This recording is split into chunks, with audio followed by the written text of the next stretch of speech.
Assalamualaikum Sobat Football United. Ringan amatiran ala gua hari Rabu malam. Oh sorry, hari Selasa malam, sorry. Hari Selasa malam, insya Allah video ini akan tayang hari Rabu pagi.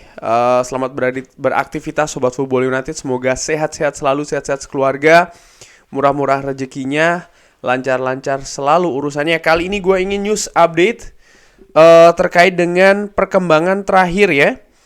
Kabar ya transfer pemain ini sudah semakin dekat ke penutupan transfer musim panas, bursa transfer musim panas. Langsung aja ada beberapa nama ya.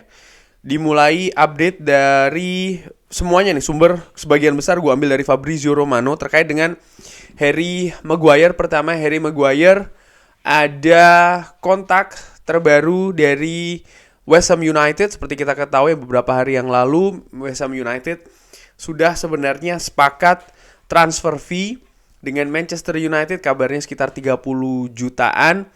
Tapi kesepakatan pribadi atau personal ini tidak bisa diraih dengan Harry Maguire, sehingga akhirnya dealnya kolaps. West Ham United sudah mencari gantinya. Walaupun demikian, West Ham United juga masih sebenarnya terbuka untuk merekrut Harry Maguire. Dan terbaru dikabarkan oleh Fabrizio Romano, Harry Maguire ini didekati lagi oleh West Ham United, bahkan dengan status pinjaman ya. Tapi Manchester United menolak untuk melepas Harry Maguire. Lalu West Ham mengkonfirmasi kalau ya mereka juga mengakhiri perburuan terkait dengan sang pemain. Ada beberapa alasan kenapa kok Harry Maguire tidak dilepas oleh Manchester United.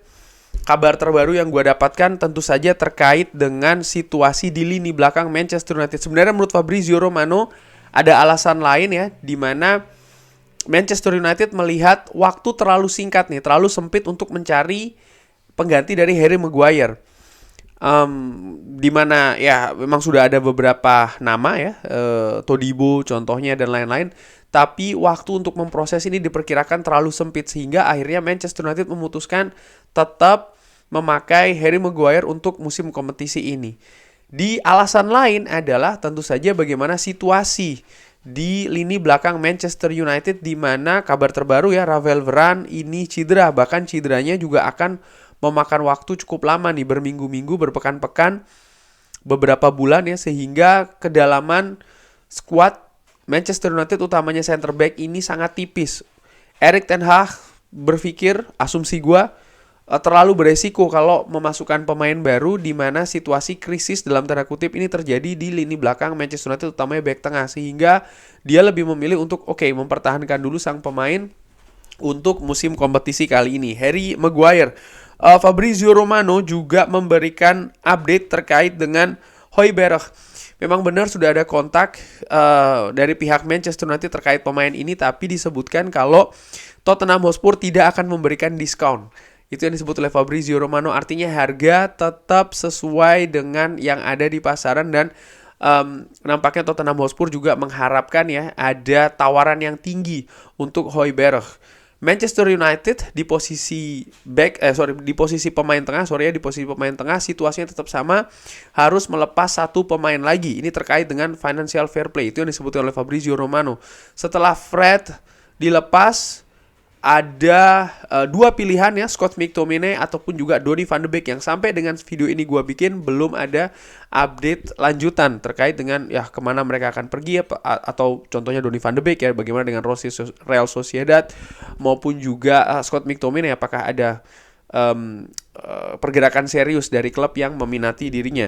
Sampai dengan itu terjadi, Manchester United belum bisa mendatangkan pemain baru di lini tengah. Pemain lain yang disebutkan Sofyan Amrabat. Fabrizio Romano mengabarkan belum ada situasi perubahan ya. Sang pemain selalu ingin ke Manchester United. Fiorentina paham terhadap hal itu. Oleh karena itulah sampai dengan saat ini Sofyan Amrabat belum dilibatkan di kegiatan Fiorentina. Jangankan di pertandingan, di latihan pun juga tidak dilibatkan. Belum dilibatkan Sofyan Amrabat, karena menanti langkah konkret dari klub-klub yang meminati sang pemain, utamanya Manchester United. Ini juga menarik pergerakan ini. Apakah dalam jangka waktu yang sempit sampai dengan penutupan akan ada pergerakan, karena untuk mendatangkan pemain tengah Manchester United harus melepas pemain dulu nih, baru bisa mendatangkan. Nah, ini menurut gue rumit, sulit ya, tapi kita lihat aja nih bagaimana kerja dari manajemen Manchester United. Lini tengah sendiri gue sering katakan ya, menurut analisa ringan amatiran ya, memang kita butuh, Manchester United butuh pemain lini tengah karena kedalaman skuad ya, lalu juga bagaimana ya kualitas lah dari lini tengah Manchester United menurut gue akan lebih bagus, akan lebih tinggi kalau ada pemain baru yang datang dengan harapan tentu saja bisa mengangkat ya permainan tim, utamanya dari lini tengah. Lalu Altay Bayindir, kiper ini semakin dekat diresmikan di Manchester United. Fabrizio Romano bahkan mengatakan mungkin dalam hitungan hari Altay Bayindir akan diresmikan di Manchester United. Dan ya, ini berarti situasi penjaga gawang komplit kalau menurut gue. Ini bisa dikatakan komplit karena praktis Erik ten Hag hanya mencari satu penjaga gawang lagi untuk posisi penjaga gawang nomor 2. Ada Vlachodimos yang disebutkan sebelumnya, ternyata Vlachodimos ini hanya sebagai pilihan kedua setelah Altay Bayindir. Bahkan kabar lainnya yang gue dapatkan ya, Altay Bayindir sudah ada kontak juga dengan Erik ten Hag beberapa kali. Ini menarik bagaimana Erik ten Hag juga sangat terlibat aktif dalam proses mendatangkan pemain. Ya, sekarang sedang menyelesaikan detail-detail final sebelum akan dikonfirmasi. Biayanya sendiri ya sekitar 7 juta euro. Menurut gua oke, 7 juta euro untuk kiper pelapis. Bahkan dari hari Jumat yang lalu kiper ini sudah berada di Inggris. Menurut gue udah tinggal finalisasi saja ya. Dan kabar terbaru ini terkait dengan posisi back kiri. Posisi back kiri Marc Cucurella. Marc Cucurella ini disebutkan sudah didekati secara intensif oleh Manchester United. Jadi beberapa jam yang lalu disebutkan kalau Manchester United sudah melayangkan tawaran untuk Marc Cucurella ke Chelsea.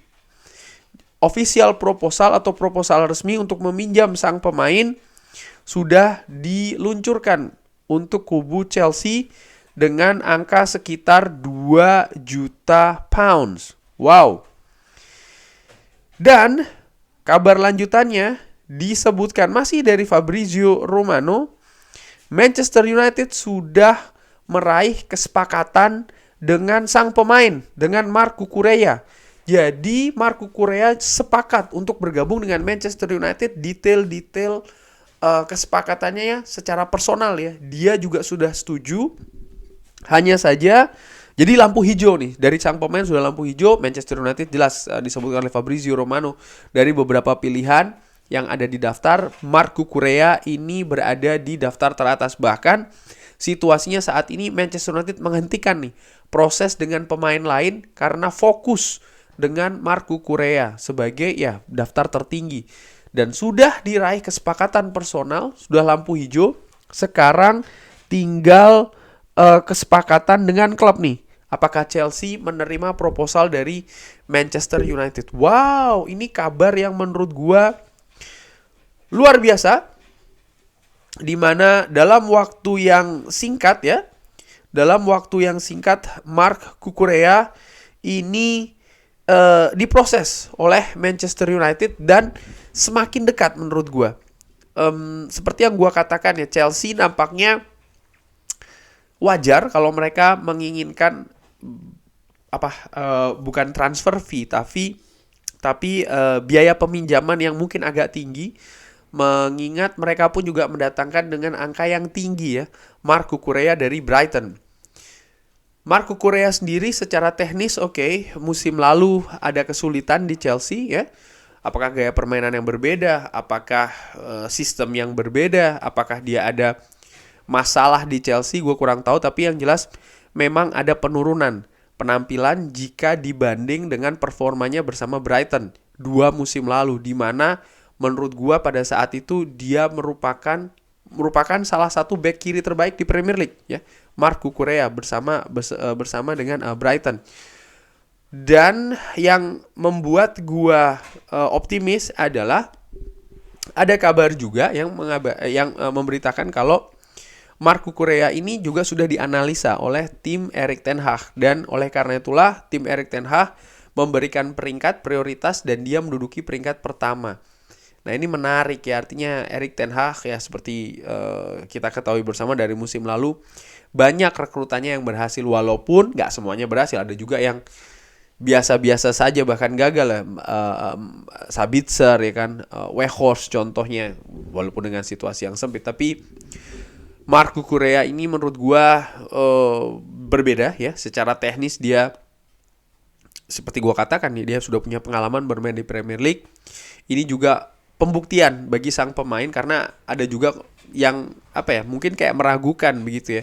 Dia dari Brighton ke Chelsea di mana ukuran klub ya kan, tekanan ini kan berbeda, dan dia mengalami penurunan. Ini sama seperti pemain-pemain lain, pemain-pemain bintang yang ada di Chelsea yang juga mahal-mahal ya kan, musim lalu banyak tidak berkembang. Apakah memang tidak cocok dengan pelatihnya, dengan manajemen, atau seperti apa? Semoga sang pemain bisa berkembang nih di Manchester United. Ini masih belum 100%, tapi feeling gua karena sang pemain juga sudah memberikan lampu hijau, Manchester United pun juga bekerja sangat keras ya, manajemen Manchester United. Dan jangan lupa, ini kan bukan akan menjadi perekrutan yang terakhir. Setelah Altay Bayindir, ini tinggal menunggu waktu. Back kiri nampaknya Marc Cucurella, dan di waktu yang lebih sempit lagi nanti ya, Manchester United ini kan harus mendatangkan atau memproses lini tengah, di mana kegiatannya adalah melepas pemain baru mendatangkan. Nah, ini kan juga menurut gua tantangan tersendiri lah bagi manajemen Manchester United. Situasi back kiri menurut gua nih di luar perkiraan, di mana ketika pre-season nampaknya semuanya oke. Tyrell Malacia memang belum ikut ya kan, tapi tidak ada dugaan kalau Luke Shaw juga akan cedera ya kan. Tapi ternyata ketika Luke Shaw cedera, Alvaro Fernandes nampaknya memang akan dilepas dengan status pinjaman. Sangat riskan sekali hanya mengandalkan Diogo Dalot yang memang posisi terkuatnya bukan ada di kiri. Memang masih ada pilihan-pilihan lain seperti Lisandro Martinez contohnya yang bisa ditempatkan di bek kiri. Tapi melihat situasi dengan Rafael Varane, di mana Rafael Varane juga cedera, ini bolong ya. Bayangkan di back 4 di kiri 2 pemain inti tidak bisa bermain. Di sektor back tengah 1 pemain cedera, dan 3 pemain ini cederanya dalam jangka waktu yang agak lumayan panjang. Jadi menurut gua memang langkah darurat ini memang harus dilakukan. Apakah ini termasuk dengan panic buying? Bisa jadi ya, bisa jadi tidak. Panik karena memang ya situasinya memang panik gitu ya, karena memang tipis skuadnya. Tapi dikatakan tidak ya karena juga sudah dilakukan analisa. Terbukti dari ya Manchester United punya beberapa nama, dan nama itu juga tidak dibiarkan berserakan saja, tapi diatur menurut prioritas dan dikejar juga berdasarkan prioritas. Pembuatan prioritas ini kan juga dengan pertimbangan teknis contohnya, lalu diserahkan ke manajemen untuk dikejar dan juga diburu. Kita lihat saja perkembangan seperti apa ya. Yang jelas dari informasi Fabrizio Romano, sangat aktif ini Manchester United di akhir bursa transfer musim panas ini. Ada yang segera harus diresmikan, ada yang sudah dihentikan pergerakannya, tapi ada juga yang sedang semakin dekat nih gabung ke Manchester United. Kurang lebih demikian. Terima kasih sudah menyaksikan. Seperti biasa kalau ada komen, saran bisa drop ya. Yang penting sopan. Gue doakan selalu semoga sehat-sehat semuanya, lancar-lancar rezekinya. Jangan lupa like, sholat, subscribe. Assalamualaikum warahmatullahi wabarakatuh.